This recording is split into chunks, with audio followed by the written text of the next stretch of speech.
Welcome to my channel Science Saga. Life processes in living organism part first. सजीवामधील जीवन प्रक्रिया भाग 1 electron transfer change reaction याबद्दल आपण माहिती पाहू. Electron transfer change reaction takes place only in mitochondria. Electron वहन साखळी अभिक्रिया ही तंतुकणिकेमध्ये राबवली जाते. त्यावेळी molecule of NADS2 and FADS2 form all above processes participate in electron transfer change reaction. वरील सर्व प्रक्रियेमध्ये FADS2 व NADS2 तयार होतो. त्याचबरोबर 3 molecule of ATP are obtained from each NADS2 molecule and 2 molecule of ATP are obtained from each FADS2 molecule. म्हणजेच NADS2 च्या प्रत्येक रेणूपासून 3 आणि FADS2 च्या प्रत्येक रेणूपासून 2 ATP चे रेणू तयार होतात. Water molecule are also form in this reaction. आणि या प्रक्रियेमध्ये ATPच्या रेणू व्यतिरिक्त पाण्याचेही रेणू तयार होतात. 1 molecule of glucose gives CO2 and H2O along with energy after complete oxidation in the presence of oxygen.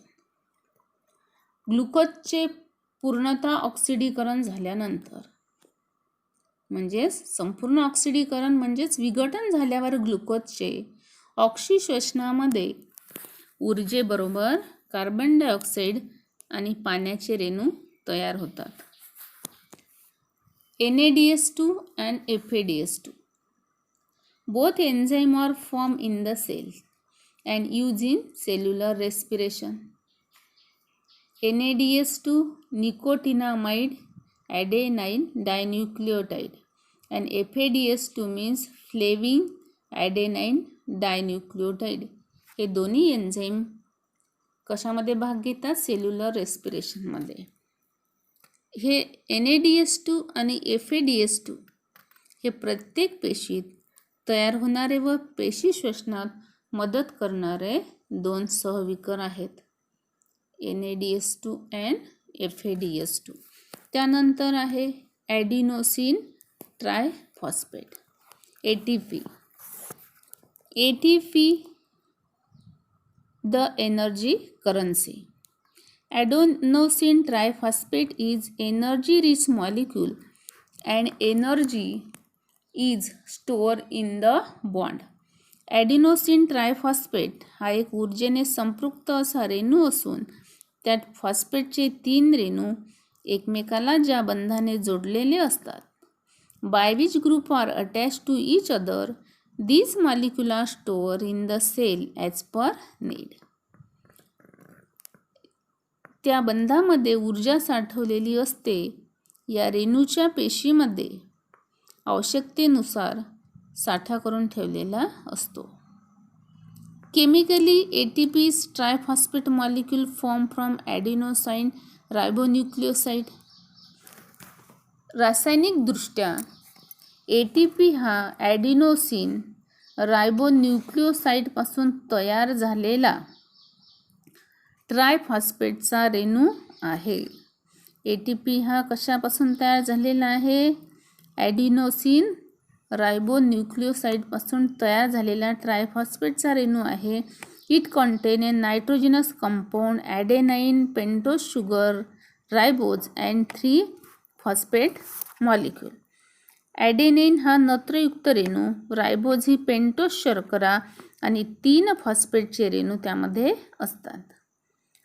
As for the need, energy is derived by breaking the phosphate bond of ATP.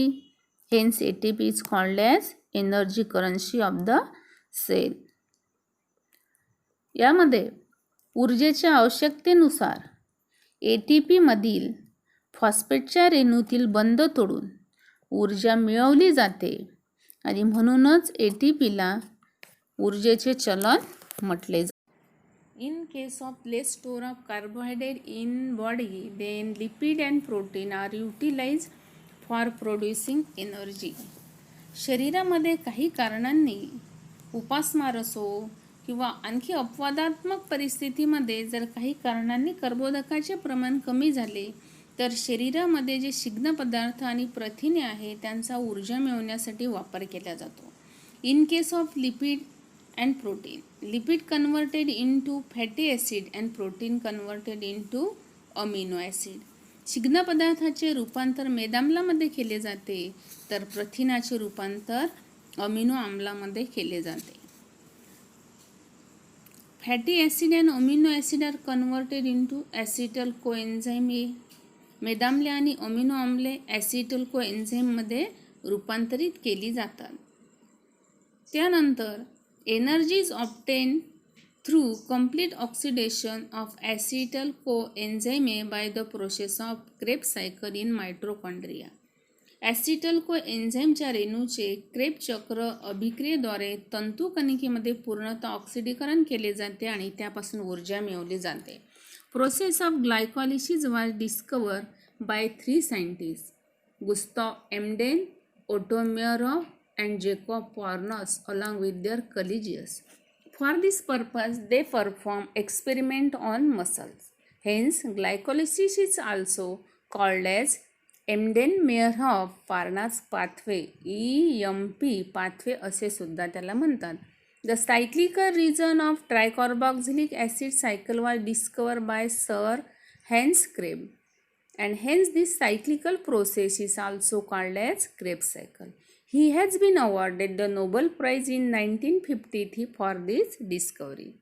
Glucose विघटन या प्रक्रियेचा शोध Gustav एम्डेन, auto मेयरहॉफ आणि Jacob पार्नास या 3 शास्त्रज्ञांनी आणि इतर त्यांच्या सहकार्यांनी मिळून लावला. त्यांनी त्यासाठी स्नायूवर प्रयोग केले आणि म्हणूनच ग्लायकॉलिसिस प्रक्रियेला या 3 शास्त्रज्ञांचे नाव देण्यात आले. एम्डेन मेयरहॉफ पार्नास पाथवे, EMP पाथवे असेही त्याला नाव देण्यात आले. ट्रायकार्बॉक्झिलिक आम्ल चक्र ही चक्रीय अभिक्रिया सर हेन्स क्रेब यांनी शोधली आणि म्हणूनच या चक्रीय अभिक्रियेला क्रेब चक्र असे नाव देण्यात आले. आणि त्यांनी लावलेल्या या शोधाबद्दल 1953 मध्ये त्यांना नोबेल पुरस्कार देण्यात आला. आणि पुढे आपण बघू सजीवामधील होणारे विनाऑक्सी श्वसन. Energy production in micro organism through anaerobic respiration. विविध सजीवामध्ये किंवा पेशीमध्ये विनाऑक्सी श्वसन करणाऱ्या सूक्ष्मजीवांपासून कशा प्रकारे ऊर्जा निर्मिती होते. Some bacteria and lower organism do not live in presence of oxygen. They perform anaerobic respiration for energy production. अनेक जीवाणू आणि सजीव अशी आहे की ते ऑक्सिजनच्या सानिध्यामध्ये नसतात आणि म्हणूनच त्यांना ऊर्जा मिळवण्यासाठी विनाऑक्सी श्वसनाचा वापर करावा लागतो. Anaerobic respiration has 2 step, glycolysis and fermentation. During this glucose incompletely oxidise releasing less amount of energy. Glycolysis प्रोसेसमध्ये pyruvic acid produce through glycolysis is converted into other organic acid or alcohol in process which is called fermentation. This process is aided by some enzyme. Then glucose विघटनातून तयार झालेले pyruvic आम्ल इतर कार्बनी आम्लामध्ये किंवा अल्कोहोलमध्ये रूपांतरित केले जातात आणि ही किण्वन प्रक्रिया असून ही किण्वन प्रक्रिया विक्रांच्या मदतीने राबवली जाते. If there is a deficiency of oxygen level in the surrounding, some higher plants, animal and aerobic microorganism also perform anaerobic respiration. काही उच्चस्तरीय वनस्पती आणि प्राणी यांनी ऑक्सिजनच्या सानिध्यात राहू शकणारे सूक्ष्मजीवसुद्धा त्यांच्या सभोवताली जर ऑक्सिजनची पातळी कमी झाली तर ते ऑक्सिजनऐवजी विनाऑक्सी श्वसनाचा वापर करतात. If the soil is submerged under water during germination, seed perform anaerobic respiration. Similarly, human muscle while performing the exercise may also switch to anaerobic respiration. This make the person feel tired due to less amount of release of energy and due to lactic acid accumulation. बीजांकुरणाच्या वेळी जमीन पाण्याखाली बुडाली असल्यास बीजे विनाऑक्सी श्वसन करतात. तसेच आपण व्यायाम करतो आणि व्यायाम करताना आपल्या मांसपेशीसुद्धा आपले स्नायूसुद्धा विनाऑक्सी श्वसन करतात आणि त्यामुळे आपल्या शरीरामध्ये कमी ऊर्जा तयार होऊन लॅक्टिक आम्ल साठलं जाते आणि लॅक्टिक आम्लामुळे लॅक्टिक आम्ल साठते आणि त्यामुळे आपल्याला थकल्यासारखे वाटते.